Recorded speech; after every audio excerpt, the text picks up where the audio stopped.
Olha, vamos falar agora sobre o Pix, que já é a segunda forma mais comum de pagamento aqui no Brasil. Hoje em dia, a gente tem que ter muito cuidado, né? Porque todo mundo está usando o Pix e com tanta gente usando, os golpes acabam aumentando. Então, é preciso ter cuidado para a gente não acabar perdendo dinheiro. O Isaac Macedo está com um especialista para ajudar a gente, para saber como não cair nesses golpes. Conta para a gente então, Isaac, quais são as orientações? Raíssa, eu fiquei muito surpreso, tá, com algumas informações que eu já consegui aqui conversando com o Marcos Monteiro. Ele está aqui do meu lado, é o presidente da Associação Nacional dos Peritos em Computação Forense no Ceará. Porque muitas das coisas que a gente faz, achando muito naturalmente, de forma segura, podem não ser, tá? Por exemplo, o QR Code, né?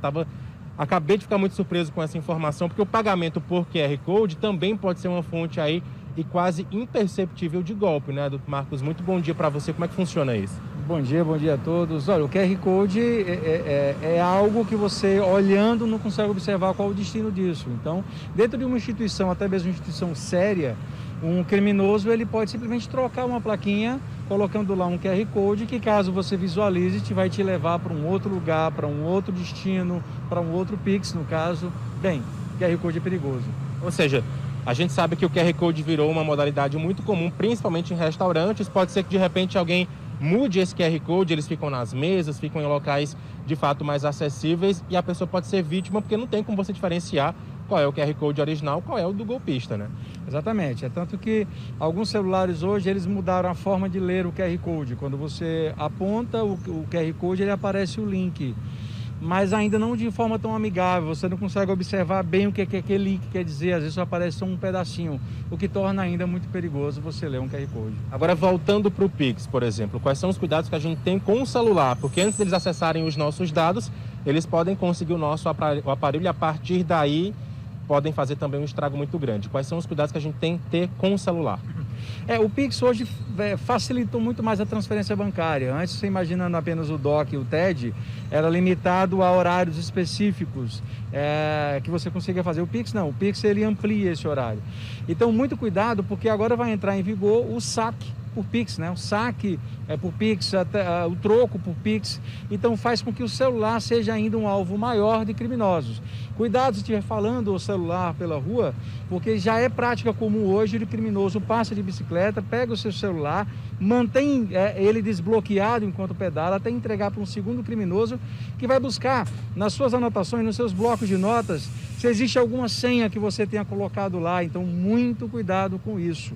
Duas coisas: manter seu sistema operacional do seu celular atualizado, porque isso em um dado momento pode facilitar o criminoso a bypassar as mecanismos de segurança de autenticação, e outro cuidado de você não ser roubado. Mas para ambos os casos, não anote sua senha em canto nenhum e não utilize senhas que sejam dados de data de aniversário, por exemplo, que é uma coisa fácil de o criminoso descobrir. Bom, por falar em senha, eu queria falar também sobre as chaves de segurança, porque pelo menos duas delas podem ser mais pessoais e praticamente não dá para mudar. É o telefone, né, o seu telefone que está ali funcionando, vou colocar o número dele, e o outro é o CPF.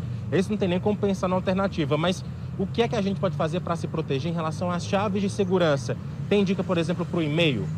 Exatamente. Você imagina o seguinte: as suas redes sociais, ela precisa de um login e senha. Normalmente um login é um telefone ou é um e-mail, né? Então, esses dados, se o criminoso tem conhecimento deles, eles podem utilizar contra você. Se você é uma pessoa que recebe dinheiro publicamente, eu indico você utilizar um e-mail que você não usa em canto nenhum ou uma chave de Pix aleatória. Jamais entregue seu CPF, porque isso facilita a vida do criminoso, de descobrir quem de fato você é e puxar outros dados baseados nisso. E evite também o número de telefone, colocar como sua chave de Pix. Pode evitar, por exemplo, já evitando o telefone, uma clonagem depois, né?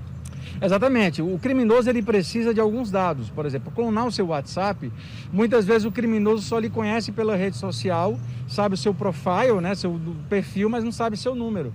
Então, às vezes, ele aplica um golpe do tipo: você ganhou uma pizza, preencha esse cadastro para você receber seu voucher. E no cadastro ele pede teu número de telefone, porque é isso que ele quer. De posse do seu número de telefone, ele prossegue com um golpe para clonar seu WhatsApp.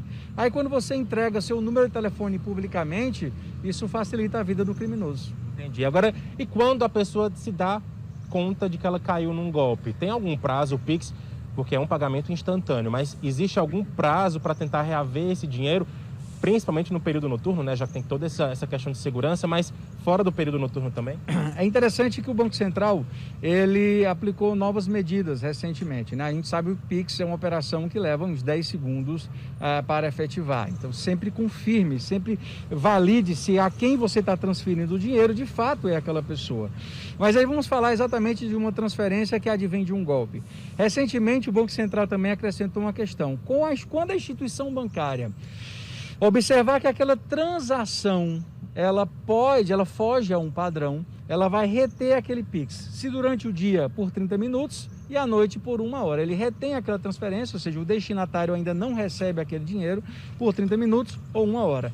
Se você acha que foi vítima de um golpe, imediatamente comunica a instituição bancária, que aumenta muito a sua chance de reaver aquele dinheiro.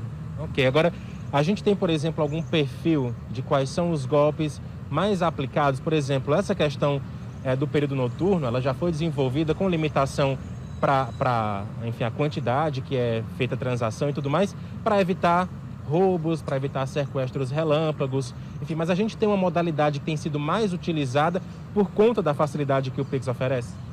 Com certeza, eu brinco até, né, no meio disso tudo, eu brinco dizendo que o Pix fez com que ampliasse a jornada de trabalho do criminoso. Antes, para ele fazer aquela transferência bancária, o DOC era desinteressante, porque levava 2 dias para processar, o TED era interessante, mas tinha que acontecer no horário de expediente bancário, o Pix não. O Pix ele transcende qualquer horário, pode ser feito em qualquer horário, então ampliou a jornada de trabalho do criminoso. Então, exatamente por isso é que recentemente o Bacen reduziu o limite de transferência para tornar aquele golpe mais desinteressante. Até trazendo uma alusão mais antiga. Antigamente o criminoso fazia muito o sequestro relâmpago, porque ele levava para ir nos caixas eletrônicos para fazer saque de dinheiro. E aí o que acontece? Os bancos reduziram a saque de até R$1.000. Isso tornou mais desinteressante essa ação para o criminoso e isso volta quando o Pix não mais necessita esse limite de R$1.000. E aí com essa medida a gente acredita que vai reduzir esse tipo de crime, né? Ok, Marcos, muito obrigado, viu, pelas suas informações. Volto com você aí no estúdio, viu, Raíssa, com todas essas dicas para facilitar a vida do pessoal.